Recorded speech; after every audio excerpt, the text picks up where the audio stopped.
Let me ask you something. How many dreams have you buried under the blanket of, I'll do it later? How many goals have died in the waiting room of tomorrow? Laziness isn't about being weak. It's not about being broken. It's about being stuck. And today we break that cycle. You ever notice how laziness has a way of creeping in even when we want to do something? You've got plans, you've got goals, maybe even a clear vision. But then you sit down and somehow the energy just isn't there. You scroll, you procrastinate, you say, I'll start in 5 minutes, and before you know it, the whole day's gone. Sound familiar? Here's the truth most people don't realize. Laziness isn't the enemy. It's a symptom. It's not about being weak or unmotivated. It's about being trapped in the wrong state. See, every action you take or don't take starts with the state you're in. And if you're in a low energy, sluggish, passive state, no amount of wishing or goal setting is going to pull you into action. That's like trying to start a fire with wet wood. You need a spark. You need a shift. So how do we do that? We start by changing our state right now in this moment. Stand up, move your body, shake it out, jump up and down. Do something ridiculous if you have to. Why? Because motion creates emotion. Physiology drives psychology. If you want to think clearly, act boldly, feel energized, it starts with how you're using your body. When you're slouched over, scrolling endlessly, breathing shallow, saying things like, I just don't feel like it, your nervous system goes into sleep mode, and if your body's acting tired, your brain's going to follow. But the moment you stand tall, breathe deeply, take control of your physical presence, something changes. Your brain goes, oh, we're doing something now, let's go. That change in state gives you access to a new mindset. And that's where the second half of the power comes in. You got to change the story you're telling yourself. Because listen, if you keep repeating, I'm just lazy, or that's just who I am, then you're hypnotizing yourself with limitations. That's not truth. That's conditioning. Maybe you were told that growing up. Maybe you failed a few times and started believing it. But beliefs are just patterns you've repeated enough times that you forgot they were optional. So let me remind you, they are. You get to choose a new identity. Right now, in this moment, you get to say, I'm someone who gets things done. I don't wait. I act. I follow through. And at first, your brain might push back. It'll say, that's not true. But here's the trick. You're not lying to yourself. You're speaking to the version of you that's already inside, waiting to take over. You're not lazy. You're just stuck in a lazy state. And when you change your state and you shift your story, you unleash the part of you that's driven, the part of you that's focused, the part of you that's unstoppable. Don't wait to feel ready. That's a trap. You'll wait your whole life if you rely on feelings. Act first, the feelings will follow. Move your body. Shift your breathing, speak with power, and watch how fast your identity catches up. Because once you stop seeing yourself as lazy and start seeing yourself as a leader, as a finisher, as someone who moves, laziness loses its grip. You take back control. And that's the beginning of momentum. Let's build that momentum. Start. Now, you know what kills more dreams than failure? Waiting for the perfect time, waiting to feel ready. Waiting until you have it all figured out. That's not strategy. That's procrastination dressed in a suit and tie. And it's sneaky because it feels responsible. But what it really does, it traps you in inaction. It convinces you that unless you can do everything, you shouldn't do anything. That's where laziness grows, in the soil of overwhelm. You've got a vision, a goal, maybe even a to-do list a mile long, and it looks so big that your brain shuts down. It's like staring up at Mount Everest in flip-flops. You tell yourself, it's too much, I'll start tomorrow, and you don't even realize the mountain is built from a bunch of small steps you haven't taken yet. So let me give you something that breaks that cycle. Something so simple, so small, that your brain can't talk you out of it. Start tiny. That's right. Don't try to run the marathon today. Don't try to write the whole book. Just take the next action, the smallest, easiest thing that moves you forward. And when you do, something magical happens. Momentum kicks in. You ever notice how hard it is to start? But once you're in motion, things start to flow. That's not an accident. That's physics. An object in motion tends to stay in motion, and you are no different. Once you get that forward movement, even the smallest bit, your energy changes, your state improves, and suddenly the thing you've been avoiding doesn't seem so big anymore. Maybe it's 1 minute of exercise, 1 paragraph of writing, 1 drawer cleaned, 1 phone call made. It doesn't matter what it is. What matters is that you've taken control. You've told your brain, we're not waiting, we're moving. And that movement builds confidence. Because confidence doesn't come from thinking about what you want to do. It comes from proving to yourself that you do what you say you'll do. The mistake people make is they think they need motivation to take action. But it's the other way around. You take action, then motivation shows up. You don't wait to feel like it. You act. And you let those small wins create a rhythm, a drive, a pull that gets stronger each time. This isn't about doing it all today.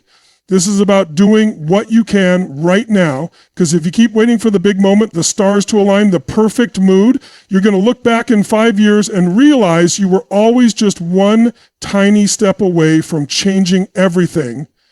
And here's the part most people miss. Every time you start small and follow through, you rebuild trust with yourself. You stop being the person who says, I'll get to it later, and start becoming the person who follows through. That's where your power comes from. That's where your momentum is born. One small step at a time. So if you're feeling lazy, stuck, overwhelmed, don't aim to conquer the whole mountain today. Just find your first foothold. Put your hand on the rock, move 1 inch forward. And when you do that again and again, suddenly you'll look up and realize you're already halfway to the top. Start small and keep moving. You ever wonder why some days you're on fire, checking things off, making moves, getting it done, and other days it's like your brain is stuck in quicksand? You're not lazy, you're not broken. What's really happening is that your system's not set up to win. You're relying on willpower. And let me tell you, willpower is a terrible strategy. It fades, it burns out, it disappears the moment life throws a curveball. What works? Systems, triggers, cues. See, most people set goals. I want to lose weight. I want to write a book. I want to build a business. And that's great. That's a start. But goals without systems are like a car with no engine. They look nice. They make you feel good for a minute, but they don't get you anywhere. What you need is a way to make action automatic. You need to stop depending on feeling like it and start building an environment that pulls you into action whether you feel like it or not. Now, let's break this down. A trigger is simply something that cues a behavior. It's a prompt that says, now it's time to do this. And when you set the right triggers in your life, you eliminate the need for decision-making in the moment, and that removes resistance. Because decision fatigue is real. The more you have to choose to act, the more likely you are to default to comfort. But when action is already built into your flow, it becomes automatic, and that's the goal. Automation of action. Let's say you want to work out in the morning. Don't wait until you wake up groggy and try to negotiate with your brain. Set the trigger the night before. Lay out your clothes, set the alarm, put your water bottle by the door. You're not making a decision in the morning. The decision's already made. Now the trigger cues the behavior and you just follow through. Or maybe you want to read more, but you always forget. Put your book on your pillow so you see it before bed. That visual cue acts as your trigger. Or maybe you want to stop wasting hours on your phone. Great. Set a rule that your charger stays in the kitchen, not your bedroom. That's not just a decision. That's a system. The key is to take your environment and turn it into an ally, not an enemy. Your surroundings are either setting you up for success or silently sabotaging you. If your phone is buzzing, your desk is cluttered, and your habits are random, of course you're going to feel scattered. But if your environment says this is what we do here, it trains your brain to show up automatically. No fight, no inner battle, just forward motion. This is how you create consistency. Not by waiting for motivation, not by psyching yourself up every morning, but by engineering your space, your time, your flow, so that action becomes the default. You don't rise to the level of your goals, you fall to the level of your systems. So what triggers are you setting up? What are you doing today that makes action easier tomorrow? Because when you design your life to support your success, laziness doesn't even have a chance. It's not about grinding harder. It's about making the right choice the easier choice. Don't rely on willpower. Build a system that works even when you don't feel like working. One of the biggest reasons people stay stuck in laziness isn't because they're not capable. It's because they've been conditioned to believe that if they can't do it perfectly, they shouldn't do it at all. That perfection trap is deadly. It whispers in your ear that every task has to be flawless, that every result has to be impressive, that every effort has to be all or nothing. And when you can't live up to that impossible standard, what do? You freeze, you put it off, you stop trying. Not because you don't care, but because you care too much about doing it right. Perfection is the enemy of progress. And laziness often masks fear. Fear of starting, fear of failing, fear of being judged, fear of not being enough. But here's the truth. The people who get things done, who build momentum, who move forward, they're not waiting to be perfect. They've trained themselves to reward progress, to recognize the win in every step, to celebrate movement, not mastery.